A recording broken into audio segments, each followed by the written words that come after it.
इस वीडियो में हम जानेंगे कि वॉल्केनिज्म क्या होता है। ठीक है, इसके पहले भी मैंने आपको शायद बता चुका हूँ ये वॉल्केनिज्म जो है क्या है। ठीक है, तो जो वल्केनिसिटी होता है जिसमें सारा वो क्या बोलते हैं प्रोसेस, मैग्मा के बाहर आने का, लावा के निकलने का, गैस फॉर्म होने का, फिर अर्थ के सरफेस में आके जो लैंड फॉर्म क्रिएट होता है वो सारा कहलाता है आपका वल्केनिसिटी। ठीक है, वॉल्केनिसिटी। ठीक है, ये होता है।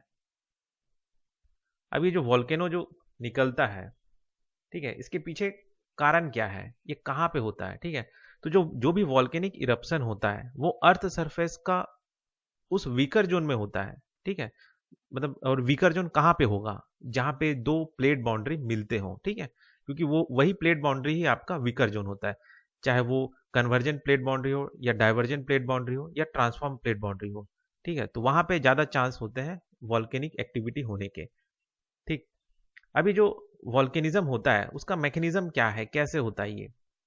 ठीक है, तो जैसे जैसे आप अर्थ के अंदर जाते जाएंगे तो हर 32 मीटर अंदर जाने पे आपका 1 डिग्री टेम्परेचर राइज होता जाता है। ठीक है, अब टेम्परेचर जैसे जैसे नीचे आप जाते जाएंगे वैसे वैसे और टेम्परेचर हाई होता जाएगा।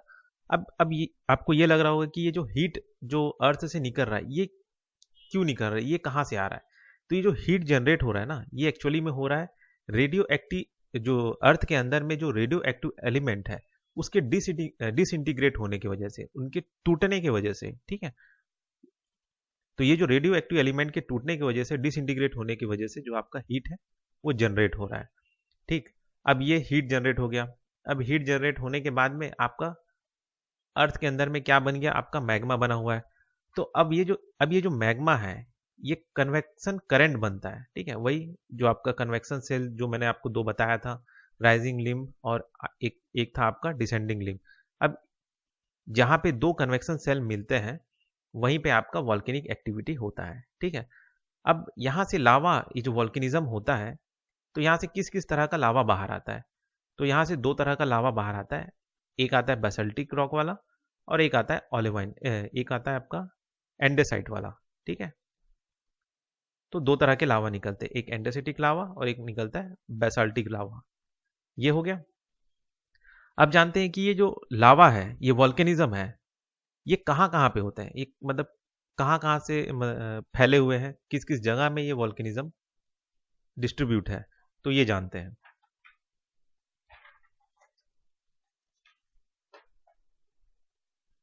तो सबसे पहला आता है पैसिफिक रिंग ऑफ फायर। ठीक है, इस पैसिफिक रिंग ऑफ फायर को हम और क्या कहते हैं, volcanic cone of convergent oceanic plate margin भी कहते हैं, और साथ ही साथ इसे हम कहते हैं फ्री ग्रिडल ऑफ द पैसिफिक भी कहते हैं।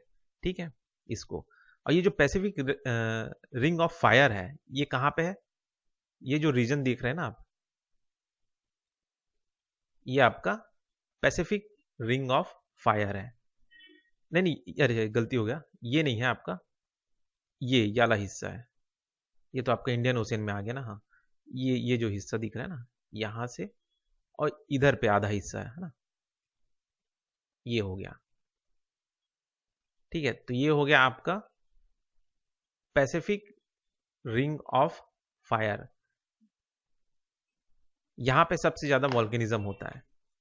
ठीक है, क्यों होता है, क्योंकि यहाँ पे कॉन्टिनेंटल प्लेट और ओशनिक प्लेट जो है आपस में ज्यादा टकराते हैं। साथ ही साथ यहाँ पे ओशनिक ओशनिक कन्वर्जेंस भी होता है और कॉन्टिनेंटल ओशनिक कन्वर्जेंस भी होता है। ठीक है, याद रखिएगा ये नहीं है ना, ये हिस्सा नहीं, ये इंडियन ओशियन हो गया, गलती से मैंने बता दिया। ये याला है ना, पैसिफिक रिंग ऑफ फायर। तो ये होता है, तो ये एक जगह है जहां पे आपका वॉल्केनिज्म होता है। दूसरा होता है आपका मिड ओशिनिक रिज। मिड ओशिनिक रिज मतलब समुद्र के बीचों बीच। ठीक है, कोई भी हिस्सा हो सकता है, जैसे ये समुद्र का बीचों बीच हो गया। ठीक है, तो यहाँ पे आपका ओशिनिक ओशिनिक क्रस्ट जो है वो आपस में टकराते नहीं है, डाइवर्जेंस होते हैं। ठीक है, ओशनिक ओशनिक डाइवर्जेंस होता है, इस वजह से यहाँ से लावा निकलता है। और ये कोई एकदम एक्सप्लोड के साथ नहीं होता, एकदम नॉर्मल होता है। लेकिन यहाँ पे आप देखेंगे ये जो पैसिफिक रिंग ऑफ फायर है यहाँ पे एक्सप्लोड के साथ होता है ना। ठीक, हाँ, अगर ओशनिक ओशनिक है तो नहीं होगा, नॉर्मल निकलेगा। तो एक रीजन ये होगा। दूसरा और कहाँ पे मिलेगा आपको वॉल्केनिज्म? वो मिलेगा आपको मेडिटेरेनियन सी में, ये जो हिस्सा है यहाँ पे, ठीक, ये जो दिख रहा है ना, ये यहाँ पे क्यों मिलेगा यहाँ पे? ये जो मेडिटेरेनियन सी है, इसके नीचे जो प्लेट है मेडिटेरेनियन प्लेट, वो कहीं ना कहीं टूटा हुआ है मल्टीपल प्लेट्स में, ठीक है। इस वजह से वहां पे बीच बीच में एंडोसिटिक इरप्शन होता है। मतलब एंडोसिटिक इरप्शन मतलब वही बसाल्ट जो है ठंडा होके गर्म होके एंडोसिटिक वॉल्केनो बन के बाहर निकलता है। तो जो एंडोसिटिक इरप्शन होता है ना, वो वायलेंट होता है, वो बहुत ज्यादा एक्सप्लोड होता है, ठीक है। तो यहाँ पे जो भी वॉल्केनिज्म होता है वो बहुत ज्यादा एक्सप्लोड के साथ होता है। एग्जाम्पल के लिए यहाँ पे क्या क्या माउंटेन है जहाँ पे वॉल्केनिज्म होता है? जैसे है आपका माउंट इटाना या माउंट वेसुवियस, ठीक है, माउंट इटाना है और एक माउंट वेसुवियस। तो ये जो मेडिटेरेनियन सी है, यहाँ पे क्यों इतना जो प्लेट है टूटा हुआ है, इसका जो हिस्ट्री है वो ये है कि जब ये तो आपका यूरेशिया हो गया, ये इतना हिस्सा, और ये जो हिस्सा था ना, ये गोंडवाना का पार्ट था, ठीक है। तो ये जो यूरेशिया और ये जो गोंडवाना का पार्ट है, ये जब कहीं ना कहीं बाद में जाके एक दूसरे के साथ में ये टच हो गया, ठीक है। ये जो था हिस्सा, ये ऊपर की ओर आ गया, पहले ये यहाँ पे था, ठीक है। अब यहाँ पे आने के बाद टकराने से पहले क्या था ना, ये जो मेडिटेरेनियन सी था ना, ये कहलाता था टेथिस सी, ठीक है। तो जो लॉरेशिया और गोंडवाना के बीच में एक ही समुद्र था, सी था, टेथिस सी, ठीक है। लेकिन धीरे धीरे ये जो हिस्सा है अफ्रीका जो है, ये टकरा जाता है इस लॉरेशिया से, और ये जो मेडिटेरेनियन प्लेट है ये सिर्फ छोटा सा बच जाता है। तो ये मतलब ये जो हिस्सा है ना, ये टेथिस सी का ही एक तरह से बचा हुआ हिस्सा है, ठीक है। तो इस वजह से टकराने की वजह से यहाँ पे जो प्लेट है मेडिटेरेनियन प्लेट, वो टूटा हुआ है। तो उसी टूटे हुए प्लेट की वजह से वहां पे भी वॉल्केनिज्म होता रहता है। तो ये उसका हिस्ट्री है, ठीक है। याद रखिएगा, टेथिस सी था पहले, और लॉरेशिया ये वाला हिस्सा था, गोंडवाना था। धीरे धीरे जैसे ही गोंडवाना लॉरेशिया के पास गया और टकराया, तो ये जो टेथिस सी था वो छोटा होता गया, और आखिरी में जो टेथिस सी का जो बचा हुआ हिस्सा था वही आगे चल के मेडिटेरेनियन सी कहलाया। और उसमें जो मेडिटेरेनियन प्लेट के टुकड़े टूटने का जो कारण है वो यही है, ठीक है। उसके बाद आता है आपका हॉट स्पॉट वॉल्केनिज्म, मतलब वॉल्केनिज्म इस जगह में भी पाए जाते हैं। हॉट स्पॉट वॉल्केनिज्म क्या होता है कि जैसे मान के चलिए कि कहीं से लावा ऐसा बाहर आ रहा है, ठीक है, जमीन से बाहर आ रहा है, ठीक है। अब इसके ऊपर कोई प्लेट होके गुजरेगा, या तो वो ओशनिक हो सकता है, ओशनिक क्रस्ट हो सकता है, या कॉन्टिनेंटल क्रस्ट हो सकता है, ठीक है। जब वो गुजरेगा तो ये जो लावा है इसके ऊपर बह के ऐसा फैल जाएगा, ठीक है। अगर ये ओशनिक क्रस्ट रहा तो वॉल्केनिक आइलैंड फॉर्म होगा, और अगर ये कॉन्टिनेंटल क्रस्ट रहा तो प्लेटू फॉर्म होगा। याद रखिएगा, है ना, इसको ध्यान दीजिएगा, प्लेटू फॉर्म होगा, है ना। तो ये हो गया, तो ये होता है आपका हॉट स्पॉट वॉल्केनिज्म। तो ये जो पाइप है जहां से बाहर आ रहा है उसको हम कहते हैं प्लम, PLUME, प्लम, है ना। तो ये क्या होता है, ऑलिव वाइन जो ऑलिव वाइन जो रहता है रॉक, वो और गर्म होके बाहर आता है और बसाल्ट फॉर्म करता है, बसाल्ट रॉक फॉर्म करता है, ठीक है, बाहर आने के बाद। तो ये होता है। अच्छा, एग्जाम्पल क्या है हॉट स्पॉट वॉल्केनिज्म का? तो जैसे हवाई आइलैंड हो गया, रियूनियन आइलैंड हो गया, कुरिल आइलैंड हो गया, ये सारे के सारे आइलैंड जो है इसी हॉट स्पॉट वॉल्केनिज्म की वजह से बने हैं, ठीक है। यहाँ पे याद रखिएगा, ये जो प्लेट है ना ये मूव हो रहा है, और ये जो हिस्सा है ना ये नीचे वैसी के वैसी रुका रहता है। ये प्लेट अपना मूव होते जाएगा, ठीक है। अब जैसे हॉट स्पॉट वॉल्केनिज्म का एक और सबसे अच्छा एग्जांपल है डेक्कन प्लेट्यू। जो इंडिया में जो डेक्कन प्लेट्यू है वो भी इसी हॉट स्पॉट वॉल्केनिज्म की वजह से बना है। जैसे ये जो इंडिया है, ठीक है, और ये था आपका यूरेशिया। तो ये जो इंडिया है यहां से इधर मूव हुआ और इस यूरेशिया से टकराया, है ना। अब क्या हुआ, जब ये जा रहा था ना इधर साइड में, तो यहीं पे बीच में एक रीयूनियन आइलैंड है। तो रीयूनियन आइलैंड से होते हुए आपका जो इंडिया है, इंडिया प्लेट है, वो गुजर रहा था। तो ये जो रीयूनियन आइलैंड है यहां से क्या हुआ कि हॉट स्पॉट वॉल्केनिज्म हुआ, ठीक है। ये जैसे मान के चलिए ये आपका इंडियन प्लेट है जो कि मूव हो रहा है इस साइड में, और जैसे ही वो रीयूनियन आइलैंड के पास में पहुंचा तो वहां पे हॉट स्पॉट वॉल्केनिज्म के ऊपर से होके वो गुजरा। तो ये अभी समझिए कि हॉट स्पॉट वॉल्केनिज्म हो रहा है, ठीक है, वहां से होके गुजरा। तो जैसे जैसे ये गुजरता गया तो ये जो लावा था ये बाहर आके इस इंडियन प्लेट के ऊपर में प्लेटू बनाने लगा, ठीक है। और यही जो प्लेट्यू है आगे चल के डेक्कन प्लेट्यू कहलाया है। ठीक है, तो हॉट स्पॉट वॉल्केनिज्म का जो सबसे बड़ा एग्जांपल जो है वो है इंडियन डेक्कन प्लेट्यू। ठीक, अब जानते हैं ये एंडरसिटिक इरप्शन और बेसाल्टिक इरप्शन, इनके बीच में कंपैरिजन, ये क्या है, कैसे होता है। वैसे तो आपको मैंने समझा दिया ये कब होता है, कैसे होता है। ठीक है, ओलेवाइन रॉक जो है जब ज्यादा गर्म होता है तो बेसाल्टिक बनता है, बेसाल्टिक रॉक जब ज्यादा गर्म होता है तो एंडरसिटिक बनता है। ठीक है ये जो बेसाल्टिक इरप्शन होता है ये कहाँ पे होता है, ये आपका होता है मिड ओशिनिक रिज के पास में ही होता है। ठीक है, और इस तरह का जो वॉल्केनिज्म होता है वो है ना, अच्छा नहीं, पहला तो होता है आपका मिड ओशिनिक रिज के पास में ये बेसाल्टिक इरप्शन होता है, और दूसरा कहाँ पे होता है आपका हॉट स्पॉट वॉल्केनिज्म होता है, वहां पे आपका बेसाल्टिक इरप्शन होता है। ठीक, और ये जो बेसाल्टिक इरप्शन होता है ये स्लोली होता है, एकदम वो के साथ नहीं होता, मतलब एक्सप्लोड के साथ नहीं होता, एकदम धीरे से होगा, शांत होता है। ठीक है, वही जो एंडोसिटिक इरप्शन होता है ना, ये होता है आपका एक्सप्लोड के साथ, ये वॉल्केनिक माउंटेन फॉर्म करता है, ये तो प्लेटू फॉर्म करेगा, वॉल्केनिक आइलैंड फॉर्म करेगा, ये माउंटेन फॉर्म करता है, वॉल्केनिक माउंटेन फॉर्म करता है। जब ये होता है ना एंडोसिटिक इरप्शन, तो बहुत ही ज़्यादा स्मोक निकलता है, साथ ही साथ बहुत ज़्यादा डस्ट भी निकलेगा। ठीक, और एक्सप्लोजन बहुत होता है। ठीक है, तो ये होता है आपका एंडोसिटिक इरप्शन, तो इन दोनों के बीच में कंपैरिजन यही है। अब हम जानते हैं आगे कि ये जो वॉल्केनिक लैंड फॉर्म है ये क्या क्या है। ठीक है, तो दो तरह के लैंड फॉर्म क्रिएट होते हैं, पहला होता है एक्सट्रूसिव और दूसरा होता है आपका intrusive land form. Extrusive land form जो जमीन के बाहर है, ठीक है, जमीन के बाहर में फॉर्म होगा, और इंट्रूसिव लैंड फॉर्म जो जमीन के अंदर है। ठीक है, अब इंट्रूसिव लैंड फॉर्म जो होता है उसमें भी कई सारे टाइप्स हैं, कई सारे मतलब नेमिंग किए गए अलग अलग तरह के लैंड फॉर्म को। तो एग्जाम्पल के लिए मैं आपको बता, एग्जाम्पल नहीं मतलब आपको इसको समझाता हूँ ये क्या क्या है इंट्रूसिव लैंड फॉर्म जो है। अगर मान के चलिए जो लावा है, जैसे नीचे से ये जो लावा है ये बाहर आ रहा है ना। ठीक है, अगर ऐसा सीधा सीधा, ठीक है, वर्टिकल वाला कुछ फॉर्म करता है तो उसको हम कहेंगे डाइक, है ना। और अगर यही जो बाहर से जो लावा बाहर आ रहा है वो अगर ऐसा हॉरिजॉन्टली ऐसे फैल जाता है, ठीक है, और ठंडा हो जाता है। ठीक है, पहले तो ये सीधा ऐसा हो गया और ठंडा हो गया, तो ये कहलाएगा आपका डाइक। हॉरिजॉन्टली अगर ऐसा लेयर बना लिया और फैल गया तो वो कहलाएगा सिल। फिर आता है आपका लोपोलिथ। लोपोलिथ में क्या होता है कि जैसे ये बाहर निकला और निकलते समय ऐसा अंदर में ही ऐसा यू शेप बना के यहाँ पे ठंडा हो गया, तो ये कहलाएगा आपका लोपोलिथ।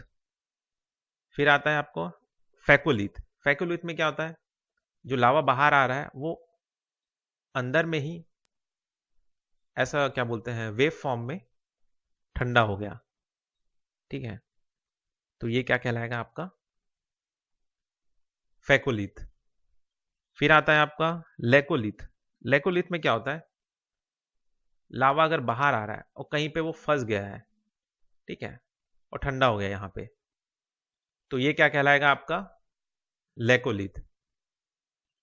फिर आता है आपका बैथोलिथ। बैथोलिथ क्या होता है कि एक बहुत बड़ा सा ग्रेनाइट रॉक का स्ट्रक्चर, ठीक है, जमीन के अंदर में बहुत ही एक्सटेंसिव लार्ज स्ट्रक्चर, तो ये क्या कहलाता है आपका बैथोलिथ। ठीक है, तो ये हो गया आपका वॉल्केनिक लैंडफॉर्म। बस इसके डायग्राम को आप याद रख लीजिए, ज्यादा कोई कठिन नहीं है। ये सीधा है, ये हॉरिजॉन्टल है, ये लहर बना रहा है इस तरीके से, कोई यू शेप में है, ऐसा टाइप का। अब हम जानते हैं आगे वॉल्केनिक कोन्स। मतलब जब वॉल्केनिक एक्टिविटी होता है तो वॉल्केनिक माउंटेन से जब क्या बोलते हैं लावा बाहर आता है, तो उसमें जो माउंटेन जो बनाता है, कोन बनाता है, तो उसमें भी अलग अलग टाइप के कोन्स बनते हैं। तो उन कोन्स को जानते हैं कि वो किस किस तरह के कोन बनते हैं। तो सबसे पहले आता है आपका सिल्ड कोन।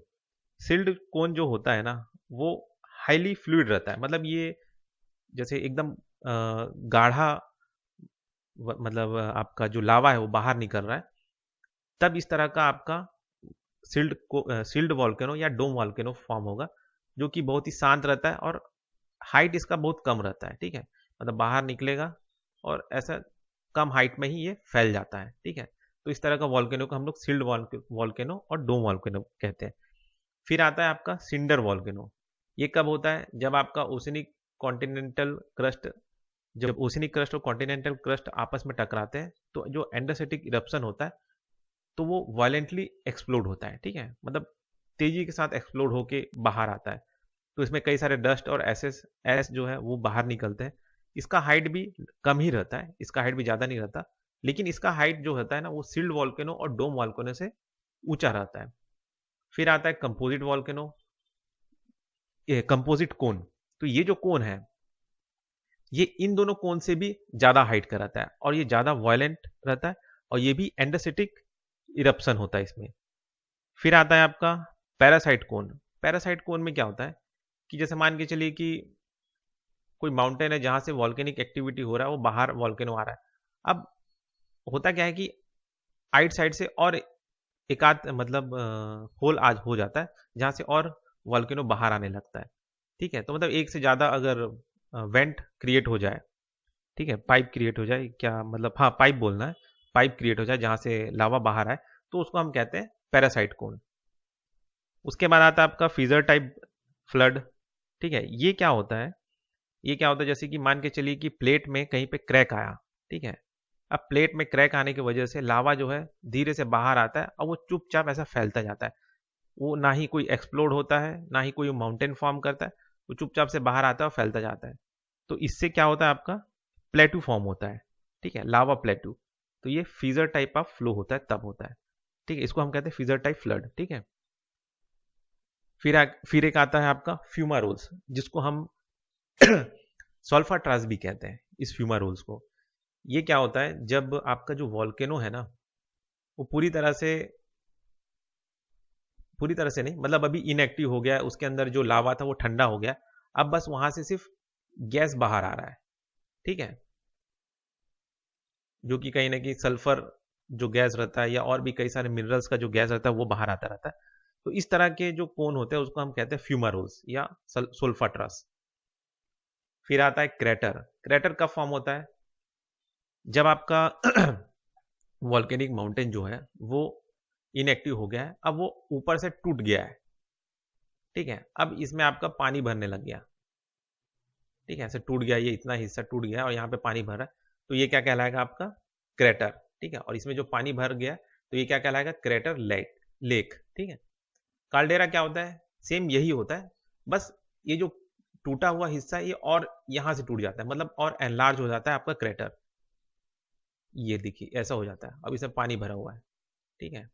ये मतलब टूट टूट के इस साइड तक आ गया और इतना बड़ा सा होल बना दिया, तो ये क्या कहलाएगा? आपका काल्डेरा, मतलब क्रेटर लेक। जो बड़ा फॉर्म का जो क्रेटर लेक होगा वो कहलाता है आपका काल्डेरा, ठीक है। टूट टूट के और नीचे तक आ गया तो ये आ गया आपका काल्डेरा। फिर एक होता है लावा प्लग। ये लावा प्लग क्या होता है? ये जैसे वॉल्केनिक माउंटेन है, यहाँ से आपका क्या आया बाहर? लावा बाहर आया, ठीक है। अब क्या हुआ कि ये माउंटेन था, जो वॉल्केनिक माउंटेन था, ये इनएक्टिव हो गया। तो धीरे धीरे क्या होगा कि ये जो पहाड़ है ये तो हट जाएगा, लेकिन ये जो हिस्सा है ये ऐसा उठा का उठा रहता है जहाँ से वॉल्केनो बाहर आता था, जो पाइप से, ठीक है। और ये ठंडा होकर जम गया, तो ये क्या कहलाएगा? आपका लावा प्लग, ठीक है। ये क्या कहलाएगा? आपका लावा प्लग। फिर देखते हैं आपका ये क्या होता है, गीजर और हॉट स्प्रिंग। ये कब होता है? गीजर होता है जब जब जमीन के अंदर से गर्म पानी फवारे के रूप में बाहर आए, ठीक है, तो ये कहलाता है आपका गीजर। वही हॉट स्प्रिंग क्या होता है? जब पानी गर्म होके सिर्फ ऐसा यहाँ पे सब फैल जाए, तो ये क्या कहलाता है? आपका हॉट स्प्रिंग, ठीक है। अब ये जो गीजर है, हॉट स्प्रिंग कब कब बनता है?